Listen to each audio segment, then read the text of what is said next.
एमाने पैसा पत्र लांच फांच देकी समस्त बंद कर देन समस्त लांच प्रिय माँ अभियोग करुचंती जो माने अबकारी अधिकारी मान रहिचंती लांच नउचंती आ एटी मद बेपार करिया पई ये प्रश्रय देउचंती आ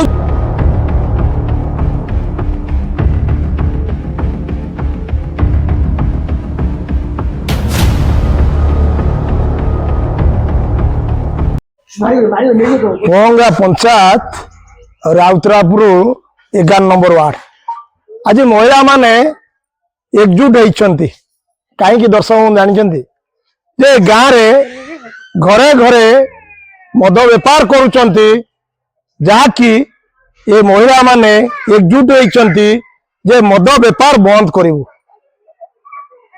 अनेक थर अभियोग कला परे जो प्रशासन रही अबकारी अधिकारी मान रही जिलापाल रही से कौन कार्यानुष्ठान नौना दर्शक बंधु आज माँ माने एकजुट होती जे पंचायत रे मद बंद करूँ आदि मद बंद न हुए ताना आगामी दिन में आर राज्य रास्ता आम बसबू आउ जो अबकारी अधिकारी मान रही ऑफिस घेराव करूँ ये माँ मानकर वार्ता रही आम सीधा सड़क जीवा सहित कथा हवा प्रकृत में ये कौन कहते आज एकजुट हबार कारण कौन ये जो एकजुट होती प्रकृत में ये मद बेपार घरे घरे यदि चोरा मद बेपार चलो ताल सरकारी बाबू माने कहीं रे सरकार एत लक्ष लक्ष टंका खर्च करुँच सरकारी बाबू को दरमा दौरान ताले कहीं ये माँ मान कथा शुणवे ये पंचायत रे मद बेपार बंद हेनी ये गोटे आमे से माँ माने एकजुट होती प्रतिक्रिया नवा प्रकृत में ये मद बेपार घरे घरे राउतरापुर बा पोंगा ये अनेक जगह देखिए घरे घरे चोरा मद बेपार जोटि कि छोट छोट पिला माने मद पी असामाजिक युवक सहित मिसी मद पीवा सहित ए घरे गंडगोल करवा बा स्वामी स्त्री भितर पड़ुनथवा बा गंडगोल करवा थाना रे अभियोग हवा ये कोठी ना कोठी जो सरकारी बाबू मान अच्छा बोधे खबर प्रभाव रे जो प्रसारण करा बोधे चेता पशिब आम माँ मान को न्याय मिल से आज आम पहुंचीचु से राउतरापुर 11 नंबर वार्ड रे सीधा सड़क कथा हवा कौन कहते आज आप परिचय टे देवे कहीं आज एकजुट हो माँ मैंने मद बंद करिया कौन मद बंद करियो कौन हो माने एठी हम गांव रे मद मिलुची सब बेले माने घर घर का मद बिक्री हलानी माने हमर छुआ छोट छुआ पिला समस्त मद पीलेनी स्वामी मान तो मद पीकी गडुचंदी माने बाहर सिना लोक जाई पीले समय लागि तो जोठी गले सांग सांग मद पी देले आ एठी गले सब एड मिलुची मैं ये चोरा मद बेपार चली जो जो सरकारी बाबू माने अबकारी अधिकारी हूँ प्रशासनिक अधिकारी मान हूँ कहीं माँ जो चेष्टा करूना बंद कर माने पैसा पत्र लांच फांच देकी समस्त बंद कर देन समस्त लांच प्रिय माँ अभियोग करुचंती जो माने अबकारी अधिकारी मान रही लांच नउचंती आउ मद बेपार करने ये प्रश्रय देउचंती आउ जने माँ अच्छा आम भी प्रतिक्रिया नवा सी कौन कहते प्रकृत में ये मद बेपार घरे घरे छुआ पिला स्वामी स्त्री भितर गंडगोल करिवार मुख्य उद्देश्य रही मद बेपार को बंद करने आज माँ माने आज एकजुट होती आम खबर प्रभाव आम साधुवाद जनाऊँ से माँ मान को जो माने मद बेपार को चोरा बेपार करुवा ए मौली बा बेआईन भाव बेपार करा बंद करने जो प्रयास करिसेंती आज्ञा आप ना कौन माँ कौन पाई आज एकजुट हो मद ना मद कौन मद खाइले स्त्री की माइले पिटिले घर बाहर करदेले टंका पैसा देले नहीं माइकिना जबरदस्त करके माड़ पिटी दे टंका पैसा छड़े नौकरी मद खाइले झील बो खाइया पाऊना माँ ये जो गाँव केते जगह मद बेपार हाँ हो 4-5 जगह 5 जगह ये जो अबकारी अधिकारी रही जहाँ सरकारी दरमा देकी जो कौन बुझुना से बुझुना आप अभियोग कर हाँ कर से बुझुना भितरिया चलती डायरेक्ट तो मद पीछे भितरिया कौन डायरेक्ट तो पीले झील बो अत्याचार कर ये आज्ञा ये मार करुण कहानी शुणुले गोटे पटे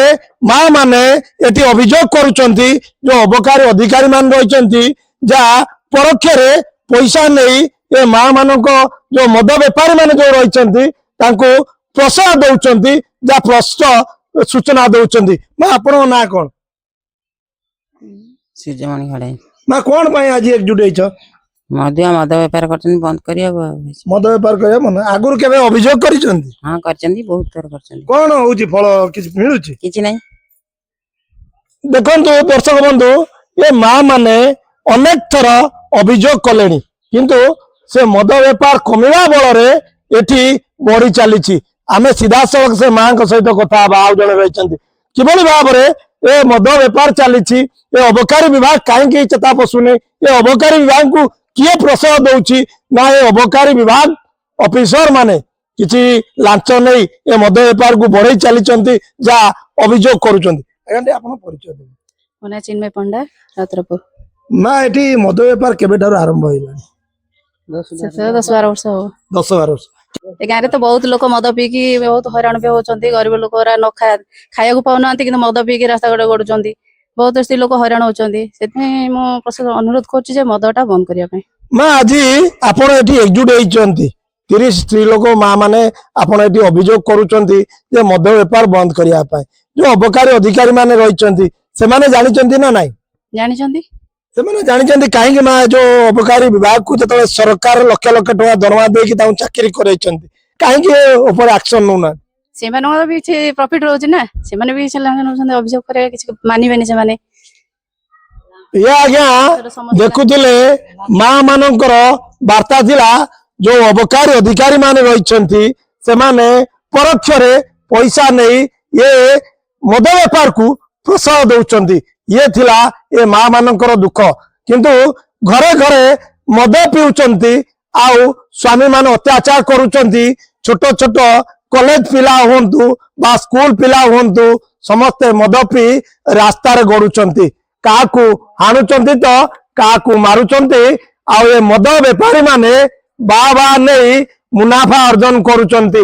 ଏଥିପାଇଁ କହୁଛୁ ଦର୍ଶକ ବନ୍ଧୁ, ଯୋଉ ଅବକାରୀ ଅଧିକାରୀ ରହିଛନ୍ତି ସେମାନେ କଣ କରୁଛନ୍ତି?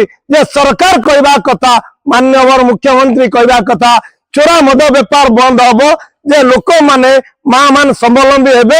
କିନ୍ତୁ ଗାଁ ଗାଁ ରେ ଘରେ ଘରେ ମଦ ବେପାର। ଇଏ ହଉଛି ଆଜ୍ଞା ରାଉତରାପୁରର ଘଟଣା ଆମେ ଦେଖଉଛୁ, ଯାହା ସିଧାସଳଖ ଆମେ ଭିଜୁଆଲ ମାଧ୍ୟମରେ ଦେଖଉଛୁ। ଏ ମଦ ବେପାର ପାଇଁ ମା ମାନେ ଆଜି ଏକତ୍ରିତ ହେଇଛନ୍ତି, ଯେ ମା ମାନେ ଯୋଉ ଏକତ୍ରିତ ହେଇଛନ୍ତି ଯେ ମଦ ବେପାରକୁ ବନ୍ଦ କରିବେ। ଆଉ ଯଦି ବନ୍ଦ ନ ହୁଏ ଆଗାମୀ ଦିନରେ ଅବକାରୀ ଅଧିକାରୀ ଅଫିସ କି ଘେରାଉ କରିବେ ବା ଜିଲ୍ଲାପାଳଙ୍କ ଅଫିସ ଘେରାଉ କରିବା ପାଇଁ ଚେତାବନୀ ଦେଇଛନ୍ତି। ଆଗାମୀ ଦିନରେ ଜଣା ପଡିବ, ଖବର ପ୍ରଭାବରେ ଯେତେବେଳେ ପ୍ରସାରଣ ହବ, ସେତେବେଳେ ଏ ଅଫିସର ବାବୁ ମାନେ ଗଗନ ନିଦ୍ରାରେ ଶୋଇଥିବା ତାଙ୍କ ନିଦ ଭାଙ୍ଗୁଛି ନା ନିଦରେ ଶୋଇ ପଡୁଛନ୍ତି? ଏ ମା ମାନଙ୍କ ଦୁଃଖ ଶୁଣୁଛନ୍ତି ନା ଶୁଣୁନାହାନ୍ତି? ଇଏ ଥିଲା ଏ ମା ମାନଙ୍କର ଗୁହାରି ଥିଲା। ଆଉ କେବେ କେଉଁ ଦିନ ଆ ପରେ ଦୃଢ କାର୍ଯ୍ୟାନୁଷ୍ଠାନ ଗ୍ରହଣ କରାଯାଉଛି ତାହା ଏବେ ଦେଖିବାକୁ ବାକି ରହିଲା। ଯାଜପୁରରୁ କଳ୍ପତରୁ ଖବର ପ୍ରଭାବ, ଓଡ଼ିଶା।